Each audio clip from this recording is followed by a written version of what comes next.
Good morning. இந்த வீடியோவில் வந்து நம்ம மெக்கானிக்ஸ் பேப்பரில் செகண்ட் யூனிட்டோட அடுத்த சாப்டர், அதாவது specific reduction of forces. So இந்த செகண்ட் ஹாஃபில் உள்ள இந்த சாப்டரில் உள்ள புக் ஒர்க்கும் எக்ஸாம்பிளும் தான் வந்து பார்க்க போகிறோம். ஸோ ஃபஸ்ட்டு புக் ஒர்க் என்னது அப்படின்னா, a set of sufficient condition for system of coplanar forces to keep a body in equilibrium is that the sum of moment of forces about any three non-collinear points in the plane are zero அப்படிங்கிறத வந்து ப்ரூவ் பண்ணணும். ஓகேவா? So இது வந்து sufficient கண்டிஷன்னா என்னதுன்னா, நம்ம ரெண்டாவது பார்ட்டை எடுத்துக்கிட்டு ஃபஸ்ட்டு பார்ட்டை ப்ரூவ் பண்ணுறது. அதாவது sum of moment of forces about any three non collinear பாயிண்ட்ஸை வந்து ஜீரோன்னு எடுத்துக்கிடுவோம். டு ப்ரூவ் என்னது அப்படின்னா, system of coplanar forces are in equilibrium அப்படிங்கிறத வந்து ப்ரூவ் பண்ணணும். ஓகேவா? ஸோ இதுக்கு நம்ம letter F1, F2, F3 etc. Fn be the forces acting at the point A1, A2, A3 etc. An அப்படின்ட்டு எடுத்துக்கலாம். ஸோ நமக்கு என்ன அசியூம் பண்ணியிருக்கிறோம் அப்படின்னா, sum of moment of forces about three non collinear points கொடுத்துருக்குறாங்களா, அந்த நான் கொலினியர் பாயிண்ட்ஸை வந்து நம்ம ஏபிசி அப்படின்ட்டு எடுத்துக்கலாம். About non-collinear sum of moment of forces about the non-collinear points A, B, C or 0 அப்படிங்கிறத வந்து அசியூம் பண்ணிக்கலாம். இப்படி அசியூம் பண்ணோம் அப்படின்னா, sum of moment of forces தானே, அப்போது summation AAI cross F equal to 0 அப்படின்ட்டு எழுதிக்கலாம். ஏன்னா நமக்கு மொமெண்ட்னால் என்னென்னு தெரியும், ஒஏ கிராஸ் எஃப்பை தான் மொமெண்ட்டு அப்படின்ட்டு சொல்லுவோம். ஸோ சம் ஆஃப் மொமெண்ட்னா இங்கே சம்மேஷன் ஏஏஐ கிராஸ் எஃப், இது வந்து ஏவை பொறுத்தது. லைக்வைஸ் பி அண்டு சியை பொறுத்து பார்த்தோம் அப்படின்னா, summation BBI cross F equal to 0, அதை மாதிரி summation CCI cross F equal to 0 அப்படின்ட்டு எழுதிக்கலாம். ஓகேவா? சாரி, பிஏஐ சிஏஐ தான், cross F is equal to 0 அப்படின்ட்டு எழுதிக்கலாம். ஏன்னா நம்ம பாயிண்ட்ஸ் எல்லாமே A1, A2 எக்ஸெட்ரா ஏஎன் அப்படின்ட்டு எழுதியிருக்கிறோம். நம்ம ஃபஸ்ட்டு புக் ஒர்க்கில் என்ன படித்தோம் அப்படின்னா வந்து, சிஸ்டம் ஆஃப் கோப்ளேனார் ஃபோர்ஸஸ் அப்படிங்கிறது வந்து reduced to single force and couple அப்படின்ட்டு ஃபஸ்ட்டு புக் ஒர்க்கில் லாஸ்ட் வீடியோவில் வந்து நம்ம பார்த்துருந்தோம். ஓகேவா? ஸோ அதை வந்து நீங்கள் இப்போ அப்ளை பண்ணிங்க அப்படின்னா, நமக்கு இங்கே சிஸ்டம் ஆஃப் கோப்ளேனார் ஃபோர்ஸஸ் தான் வந்து இருக்குது அப்படிங்கிறதுனால சிங்கிள் ஃபோர்ஸாக நம்ம கன்வெர்ட் பண்ணோம் அப்படின்னா, ஃபோர்ஸ் அட் த பாயிண்ட் ஏவை வந்து F1 plus F2 plus etcetera Fn அப்படின்ட்டு ஒரே ஃபோர்ஸாக எழுதிக்கலாம். இதை எஃப் அப்படின்ட்டு டினோட் பண்ணிக்கலாம். அதை மாதிரி மொமெண்ட் அட் த பாயிண்ட் ஏல வந்து ஏஏஐ கிராஸ் எஃப் ஐ அப்படின்ட்டு இதை எழுதிக்கலாம். ஓகேவா? சரி, ஆனால் நம்ம என்ன அசியூம் பண்ணியிருக்கிறோம் அப்படின்னா வந்து, sum of moment of forces about the point ஏவை வந்து 0 அப்படின்ட்டு ஃபர்ஸ்ட் லைன்லேயே வந்து அப்போ அசியூம் பண்ணி வச்சுருந்தோம். ஸோ இந்த மொமெண்ட் வந்து நமக்கு என்னவாயிரும் அப்படின்னா வந்து 0 ஆயிரும். தட் மீன்ஸ் வேனிஷ் ஆயிரும். And the given system reduces to single force அப்படின்ட்டு வந்து நமக்கு கிடைச்சிரும். ஓகேவா? So the given system reduces to the force F acting at the point A and the resultant of n given forces is the single force அப்படின்ட்டு நமக்கு கிடைக்கும். ஓகேவா?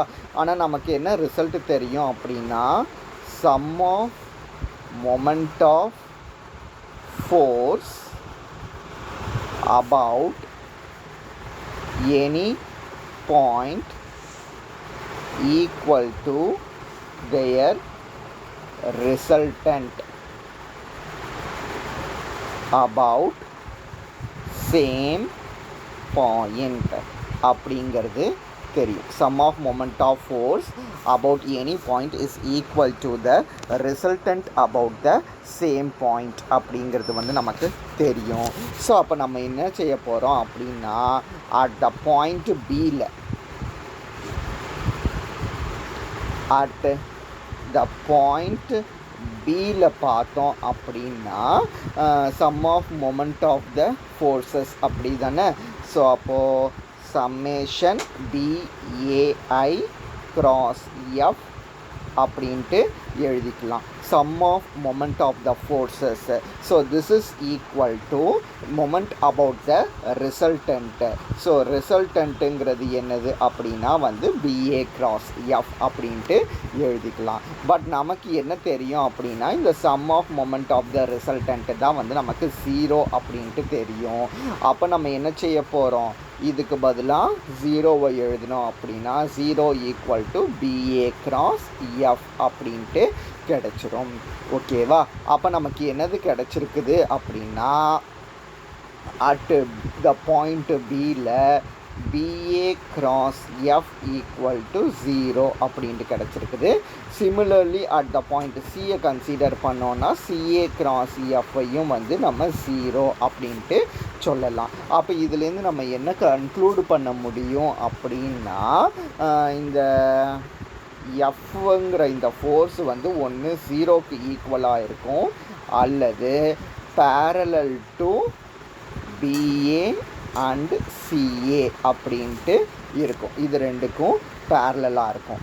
But இந்த ரெண்டு ஃபோர்ஸும் கண்டிப்பாக வந்து பேரலாக இருக்கிறதுக்கு வாய்ப்பே கிடையாது.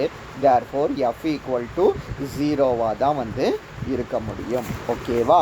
அப்போது ஆக்ட் ஆகக்கூடிய ஃபோர்ஸஸோட ரிசல்டன்ட் வந்து 0 அப்படின்ட்டு சொன்னோம் அப்படின்னா அந்த சிஸ்டம் ஆஃப் ஃபோர்ஸஸ் வந்து கண்டிப்பாக எப்படி தான் வந்து இருக்க முடியும் அப்படின்னா ஈக்குலிபிரியமில் தான் வந்து இருக்கும் அப்படிங்கிறத வந்து நம்ம சொல்லிடலாம்.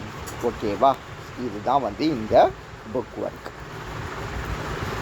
ஸோ நெக்ஸ்ட் புக் ஒர்க்கு பார்த்தோம் அப்படின்னா a sufficient condition for the system of coplanar forces to keep a body in equilibrium is sum of moment of forces about any 2 points A and B is individually 0 and sum of component of forces in any direction not perpendicular to AB is 0 அப்படிங்கிறத வந்து சொல்லணும். ஓகேவா? So இதில் இந்த sum of moment of forces about any 2 points A and B is individually 0. இதை தானே நம்ம போன புக் ஒர்க்கில் வந்து ப்ரூவ் பண்ணோம். அட் த பாயிண்ட் ஏல பார்த்தோன்னா AAI cross FI equal to 0 அப்படிங்கிறத சொன்னோம். அட் த பாயிண்ட் Bயில் பார்த்தோம் அப்படின்னா BAI cross FI equal to 0 அப்படிங்கிறத சொன்னோம். ஓகேவா? போன புக் ஒர்க்கில் சொன்னதுனால இது வந்து நமக்கு ப்ரூவ் ஆயிடும். ஸோ இதை ப்ரூவ் பண்ணுறதுக்கு தேவையில்லை. ஸோ நம்ம எதை ப்ரூவ் பண்ணால் போதும்னா sum of moment of forces in any direction not perpendicular to AB is 0 அப்படிங்கிறத எடுத்துக்கிட்டு நம்ம ஈக்குலிபிரியமில் இருக்குது அப்படிங்கிறத வந்து சொன்னால் போதும். ஸோ இதை எடுத்துக்கிட்டு ஈக்குலிபிரியமில் இருக்குதுன்னு சொல்கிறது தான் வந்து 5.3. ஓகேவா? சரி. ஸோ இப்போது we get the given system reduces a single force F and at A and BA cross F equal to 0. The third condition அதாவது perpendicular to F இருக்குல்ல, இதை எடுத்துக்கலாம். ஸோ அதுலேருந்து நம்ம என்ன சொல்கிறோம் அப்படின்னா F1 E cap F2 E cap etc. Fn E cap equal to 0 அப்படின்ட்டு சொல்லலாம். அல்லது இதை வந்து F dot E cap equal to 0 அப்படின்னு சொல்லலாம். வேர் E capங்கிறது வந்து unit vector not perpendicular to AB, ABக்கு பெர்பெண்டிகுலராக இருக்காது அப்படிங்கிறத வந்து எடுத்துக்கலாம். சரி. ஸோ இப்போது நம்ம என்ன செய்ய போகிறோம் அப்படின்னா நமக்கு என்னென்ன தெரியும், BA cross F equal to 0 அப்படிங்கிறது வந்து தெரியும். அதை மாதிரி இப்போ F dot E cap equal to 0 அப்படின்ட்டு தெரியும். ஸோ இது ரெண்டுத்துலேருந்து நம்ம என்ன சொல்லலாம் அப்படின்னா ஒன்று F வெக்டர் வந்து 0 அப்படின்ட்டு சொல்லலாம் அல்லது F வெக்டர் வந்து parallel to AB அப்படின்ட்டு சொல்லலாம். F vector parallel to AB and F vector perpendicular to E cap அப்படிங்கிறத சொல்லலாம். ஆனால் நமக்கு என்ன தெரியும் அப்படின்னா இந்த E cap வந்து not perpendicular to AB அப்படிங்கிறது தெரியும். E வெக்டர் வந்து ஏபிக்கு பெர்பெண்டிகுலர் இல்லை அப்படின்ட்டு நம்ம முதல்லையே வந்து எடுத்துட்டோம். அதனால நமக்கு இந்த கண்டிஷன் வந்து சாட்டிஸ்ஃபை ஆகாது. எஃப் ஈக்குவல் டு ஜீரோங்கிறது மட்டும்தான் நமக்கு சாட்டிஸ்ஃபை ஆகும். So F equal to zero அப்படின்னா ஆட்டோமேட்டிக்காக அந்த சிஸ்டம் ஆஃப் ஃபோர்ஸஸ் எல்லாமே வந்து ஈக்குலிபிரியமில் இருக்குது அப்படிங்கிறத வந்து சொல்லிடலாம். ஓகேவா? ஸோ இதுதான் வந்து நமக்கு இந்த புக் ஒர்க். நெக்ஸ்ட்டு வந்து எக்ஸாம்பிள். ஃபஸ்ட் எக்ஸாம்பிள் என்னது அப்படின்னா, if 4 forces acting along the sides of the square are in equilibrium. 4 forces வந்து ஸ்கொயரோட 4 சைடில் வந்து ஆக்ட் ஆகிட்டு இருக்குது. அது எல்லாமே வந்து ஈக்குலிபிரியமில் இருக்குது அப்படின்னா அப்போது அதனோட மேக்னிடியூடு வேல்யூவும் வந்து ஃபோர்ஸஸோட மேக்னிடியூட் வேல்யூ ஈக்குவலாக தான் வந்து இருக்குது அப்படிங்கிறத வந்து நம்ம சொல்லணும். ஓகேவா? ஸோ இந்த மாதிரி வந்து நம்ம எடுக்க போகிறோம். அப்போ ஏபிசிடிபி த ஸ்கொயர் அப்படின்ட்டு எடுத்துக்கலாம். அதில் உள்ள இந்த யூனிட் வெக்டார்ஸ் வந்து ஏபிங்கிற இந்த சைடில் ஐங்கிற யூனிட் வெக்டாரும் ஏடிங்கிற இந்த சைடில் வந்து ஜேங்கிற யூனிட் வெக்டாரும் ஆக்ட் ஆகுது அப்படிங்கிற மாதிரி எடுத்துக்கலாம். அப்போது அதனோட பாயிண்ட் ஆஃப் ஆக்ஷன் வந்து என்ன கிடைக்கும் அப்படின்னா பிஐ கியூஜே ஆர்ஐ எஸ்ஜே அப்படின்ட்டு கிடைக்கும். ஆக்டிங் அலாங் த சைட்ஸ் ஏபிசிடியில். ஸோ நமக்கு என்ன செய்ய கொடுத்துருக்குறாங்க அப்படின்னா இந்த 4 ஃபோர்ஸஸும் வந்து ஈக்குலிபிரியமில் இருக்குது அப்படின்ட்டு ஸ்டேட்மெண்ட்டில் கொடுத்துருக்குறாங்க. ஈக்குலிபிரியமில் இருக்குது அப்படின்னா sum of moment of the forces வந்து 0 அப்படின்ட்டு நமக்கு தெரியும். அப்போ இந்த மாதிரி நம்ம எடுத்துக்கலாம். அப்போ ஐயை காமனாக எடுத்தால் P plus R equal to 0, ஜேவை காமனாக எடுத்தோம் அப்படின்னா வந்து q plus S equal to 0 அப்படின்ட்டு கிடைக்கும். அப்போ P plus R equal to 0னா P equal to R equal to minus P and S is equal to minus q அப்படிங்கிறத வந்து சொல்லிடலாம். ஸோ இப்படி சொல்லியாச்சு அப்படின்னா அப்போ இந்த வேல்யூஸ் நமக்கு என்ன கிடைக்கும்? பிஐ கியூஜே மைனஸ் பிஐ மைனஸ் கியூஜே அப்படிங்கிறது வந்து கிடைக்கும்.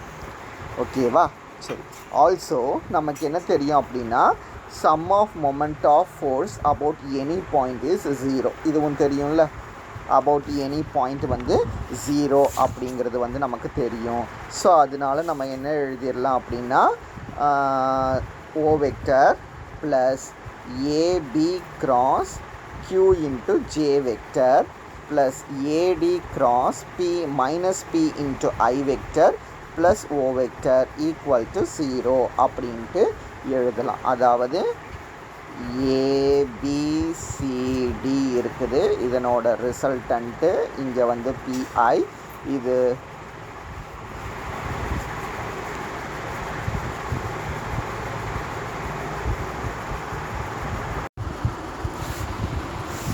ஸோ நமக்கு என்னது கிடைக்கும் அப்படின்னா 0 vector plus A B cross Q J vector plus A D cross minus P I vector plus 0 vector equal to 0ன்னு கிடச்சிரும். ஸோ இது ரெண்டுமே வந்து நமக்கு cancel. A B side of the square வந்து எல்லாமே ஈக்குவல்ங்கிறதுனால நம்ம ஏ அப்படின்ட்டு எடுக்க போகிறோம். அங்கே ஐங்கிறது தானே ஆக்ட் ஆகுதுன்னு முதலே சொல்லியிருக்கிறோம். அப்போ ஏஐ கிராஸ் கியூஜே அப்படின்ட்டு கிடைக்கும். ப்ளஸ் இங்கே ஏடியில் வந்து ஜே வெக்டர் ஆக்ட் ஆகுதா, அதனால் AJ cross minus BI equal to 0 அப்படின்ட்டு எழுதிக்கலாம். ஓகேவா? ஆனால் நம்ம என்ன ப்ரூவ் பண்ணி வச்சுருக்கிறோம் அப்படின்னா q ஈக்குவல் டு நமக்கு என்ன தெரியும் அப்படின்னா ஏ க்யூ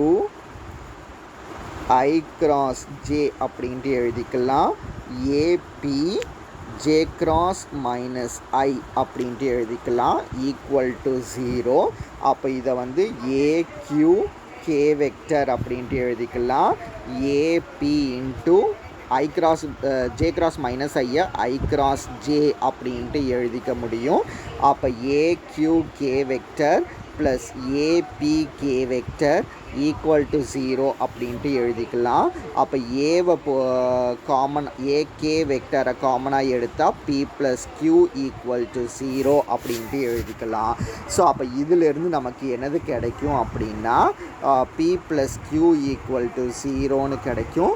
அப்போ இதுலேருந்து P equal to minus Q அப்படின்ட்டு சொல்லலாம், அல்லது Q equal to minus P அப்படின்ட்டு சொல்லலாம். ஓகேவா?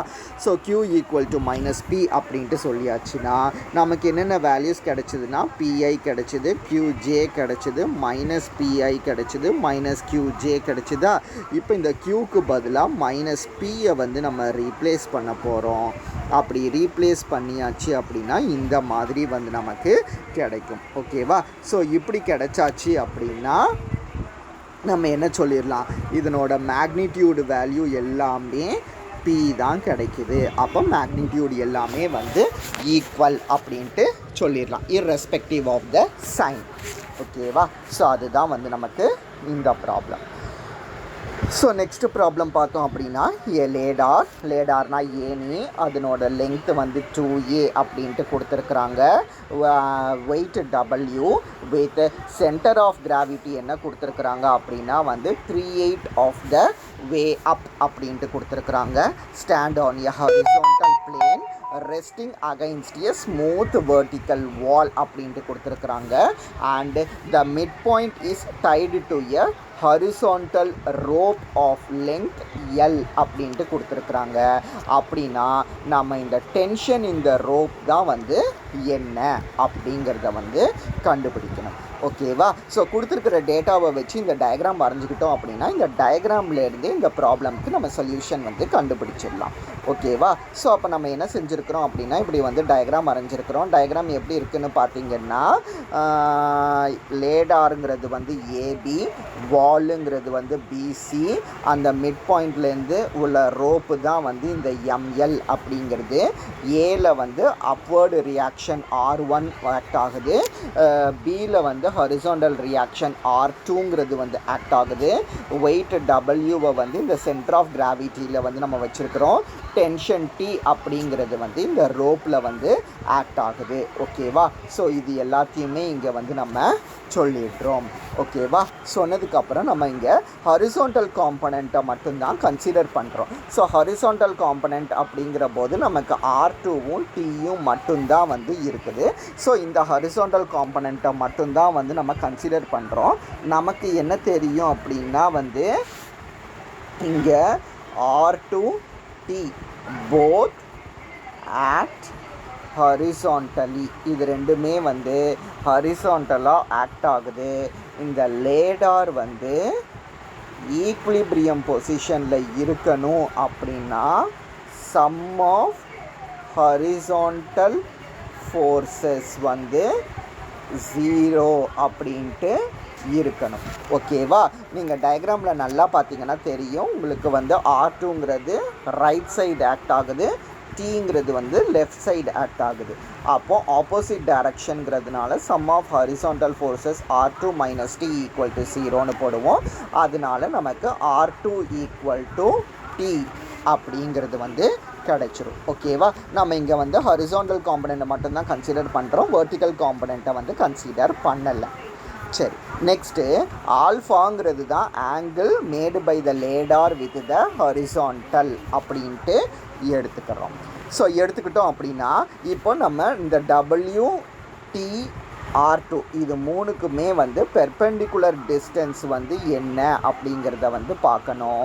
W வந்து இங்கே இருக்குதா? ஸோ இது வந்து வெர்டிக்கல். ஸோ W இங்கே இருக்கிறதுனால Wக்கு ஹாரிசான்டல் காம்பனண்ட்டு பார்த்தோம் அப்படின்னா அது வந்து ஏஜி காஸ் ஆல்ஃபா அப்படின்ட்டு கிடைக்கும். அதுக்கப்புறம் R2ங்கிறது வந்து ஹாரிசான்டல்ங்கிறது இங்கே இருக்குதா?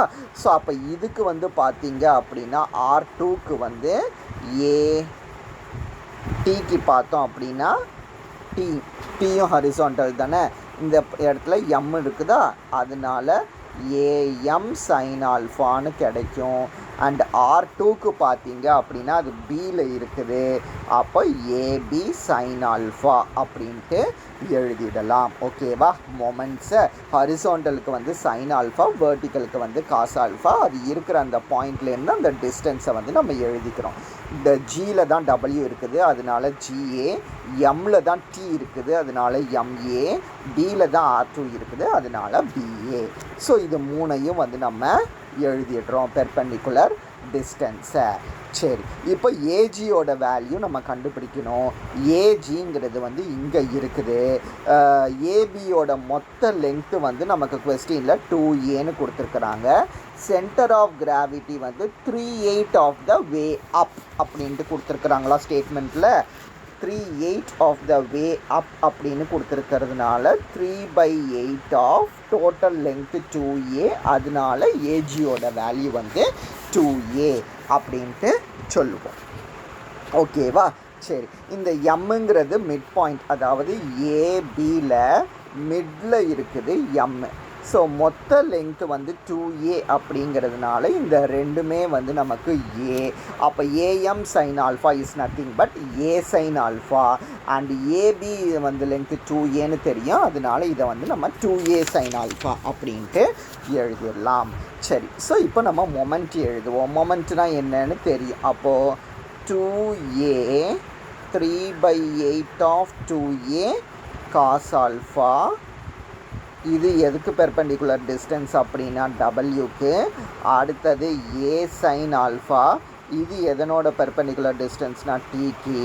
And this is equal to 2a sign alpha into R2 அப்படிங்கிறத வந்து எழுதிடலாம். ஸோ இப்படி எழுதியாச்சு அப்படின்னா 3/4 த்ரூ அவுட்டாக நம்ம என்ன செஞ்சிட போகிறோம் அப்படின்னா வந்து இந்த ஏவை வந்து கேன்சல் பண்ணிட போகிறோம். ஏவை கேன்சல் பண்ணிவிட்டு சைன் ஆல்ஃபாவால் டிவைட் பண்ண போகிறோம் த்ரூ அவுட்டாக. சைன் ஆல்ஃபாவால் டிவைட் பண்ணும்போது நமக்கு என்னவாகும் அப்படின்னா இந்த சைன் ஆல்ஃபா கேன்சல் ஆயிரும், cos by sine is nothing but cot அப்படின்ட்டு கிடைக்கும். அப்போ நம்ம எப்படி எழுதிடலாம், 3/4 cot alpha into W plus T is equal to R2 அப்படின்ட்டு கிடைக்கும். பட் நமக்கு என்ன தெரியும்னா R2 ஈக்குவல் டு R2 அப்படின்ட்டு கிடைக்கும். ஆனால் R2க்கு பதிலாக டீன்னு நமக்கு தெரியும், அதனால் 2tன்னு எழுதிக்கலாம். இந்த T அந்த சைடு கொண்டுட்டு போய் சப்ட்ராக்ட் பண்ணிட்டோம் அப்படின்னா நமக்கு T equal to 3/4 cot alpha into W அப்படின்ட்டு கிடைச்சிரும். இப்போ நம்ம காட் ஆல்ஃபா கண்டுபிடிக்கணும். காட் ஆல்ஃபா கண்டுபிடிக்கிறதுக்கு இந்த BLM இதை வந்து நம்ம கன்சிடர் பண்ணுவோம்.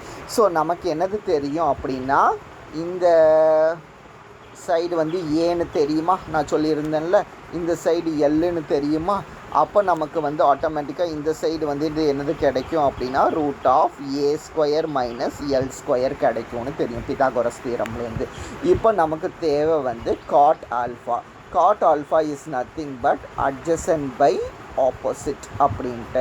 ஸோ அட்ஜசன்ட் சைடு தான் வந்து நமக்கு LM divided by opposite side தான் வந்து LR அப்படிங்கிறது. LM is nothing but L divided by LR is nothing but √A² minus L².